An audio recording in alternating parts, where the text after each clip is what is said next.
মানুষ যখন হাসি দিবে এই হাসিটাও রাসূলের সুন্নাত মোতাবেক হতে হবে। কারণ রাসূল করিম সাল্লাল্লাহু আলাইহি সাল্লাম আমাকে আপনাকে শিখিয়ে দিয়েছেন।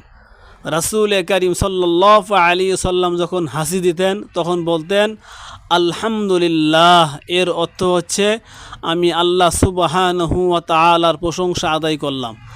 আর এরপরে যখন যেই ব্যক্তি শুনবে ওই ব্যক্তি বলবে ইয়ারহামুকুমুল্লাহ।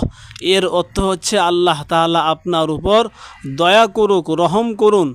আর যেই ব্যক্তি হাসি দিয়েছেন এই ব্যক্তি বলবে ইয়াহদিকুমুল্লাহু ইসলিহ লাকুম ইসলিহু বালাকুম। এর অর্থ হচ্ছে আল্লাহ তাআলা যেন আপনাকে সঠিক রাস্তা দেখান এবং সঠিক সমাধান আল্লাহ তাআলা যেন করে দেন।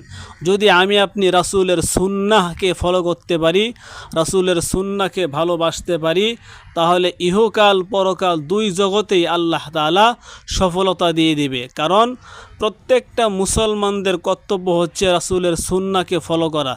রাসূলকে যে মানবে সে আল্লাহকে মানবে, যে রাসূলকে মানবে না সে আল্লাহকে মানবে না। রাসূলকে যে ভালোবাসবে ওই ব্যক্তিটা আল্লাহ তাআলাকে ভালোবাসবে। আল্লাহ তাআলা আমাকে আপনাকে সঠিক